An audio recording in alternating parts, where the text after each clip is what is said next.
In this video, I'm going to show what a live two-player session looks like in Playtest Parlor.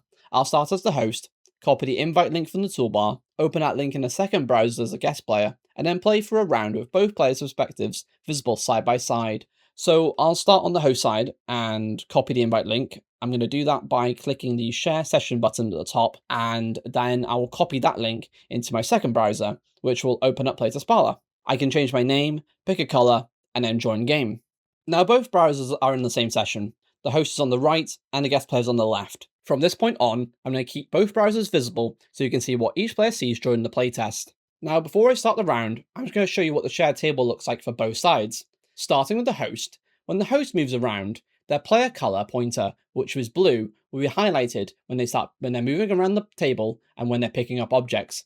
And that's exactly the same for all other guests. Their player color, in this situation it is red, is highlighted, so when they pick up pieces or move around, the host will see a red pointer on their screen. And that's a key thing here. Everything is visible, player specific, and interactions are highlighted, which is very important so you can see what people are doing. So with that covered, I'm going to start setting up the game for my prototype. I'm going to draw out 3 dice per player, and as you can see as I'm doing that, on the guest side it says draw from container as I'm doing so.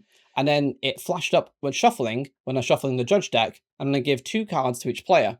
Then I'm going to finish off setup by drawing 3 dice per player into the draft throw, put them in their numerical spaces. I'm not going to do a huge rules teach. I'll teach as I kind of go along, but this is all about showing off how Playtest Parlor looks in game. Okay, I'm going to start on the host side. I'm going to zoom in onto their player board, and I'm just going to put the dice into the grid. And now I need to set the dice on the player board to match the card that was given during setup. And as I'm doing this, you can see on the guest side, whenever I set a face, the blue pointer will have a highlight saying setting face 2. So if you're playing a blind playtest, you can see every action in real time, and there's always a replay afterwards showing you all the actions that happened during the game. So if any mistakes were made or any cheating happened, you'll know exactly when it happened and how it happened. And then we'll zoom in onto the guest player board, and we'll just zoom out slightly on the host side and just start putting the dice directly into their player board.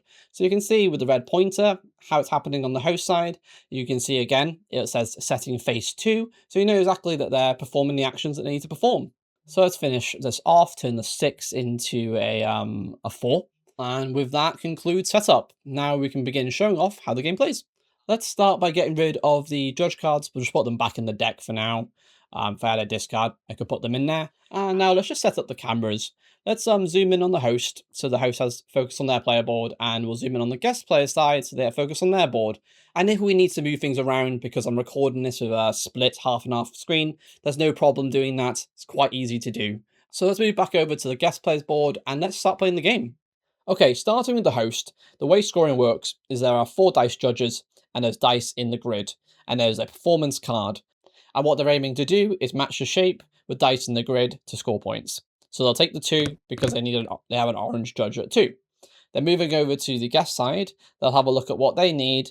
And by the looks of it, we should take the 1, for example. There isn't a real clear path, no matter where we really put it. So let's just place it into the A slot to know that we've drafted it. Then back to the host side, the host sees what they need, and again, there's not exactly a clear number, but they can do add and subtractions maybe in the future or now. So they'll take a red 4 to prepare for that. And then back to the guest side, they will have a look at what they've got, and I think they see an orange 4. I know they've already got 1, but let's just take another 1. And then back to the host side, they will take the 5 green, or will they do something else? I think they will take the 4 instead, because it'll make sense in the future. And then the guest side, the final dice they take is the red 6, because that's what benefits them the most. Okay, so now let's zoom out, and let's get both of the boards in view, and let's pick who goes first. Let's do the host first. So let's zoom in onto the host board on the host side and on the guest side, and we'll go ahead and drop the dice in. So we'll put the 2 on top of the 4, we'll put the 4 on top of the 6, and the 4 on top of the 4. Okay, now let's go out again and do the same to the guest player.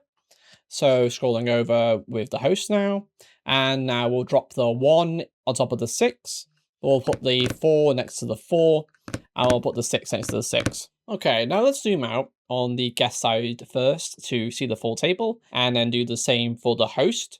Now let's go ahead and do some scoring, starting with the host. Pulling out the 2 and the 4, dropping the 4 down and taking the card out. Now, because the 2 is matching the 2, I'll set the face to 3. And because 4 is higher than 1, I'll set the 1 to a 2. And then I'll go to the top left-hand corner and open up the scoring panel. And I increase my score to 1 instead of putting it on my board. Now I'll put the performance card in the discard pile and put my dice back into the bag. And now let's go ahead and score for the guest player, but we'll zoom in this time so you can see how it would look when both players are looking at it that way. Sorry for the jump cut, had a bit of a technical issue, but I'm back now. So let's take out the 4 and let's take out the 6 and take out the performance card. Let's go to the left-hand corner and increase our score to 1. And then let's go back to our dice, set the 2 to a 3 because it's higher, and the 4 to a 5 because it was equal than. Now let's zoom out on the host side, and then let's do the same on the guest side and zoom out.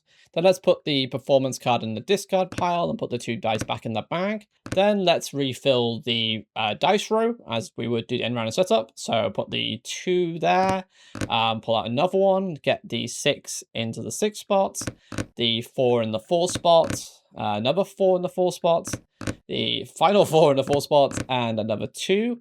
And that's 6 dice for our 2-player game. Now I could keep playing from here, but this about 6-minute video shows the core live session experience. The host can invite players to the link, the guests can join from their own browser, and everyone can see the game state change as the playtests happen. And even if the host isn't here or disconnects, they can keep playing and the host can go watch the replay afterwards when the game session ends. And if the game session can't even be finished, you can save and it'll save exactly where you are. So it's a really streamlined system of playtesting board games online. But for more videos, check out Playtest Parlor's YouTube channel or read the documentation on the website. But for now, I'm Kenny and I'll see you in the next one.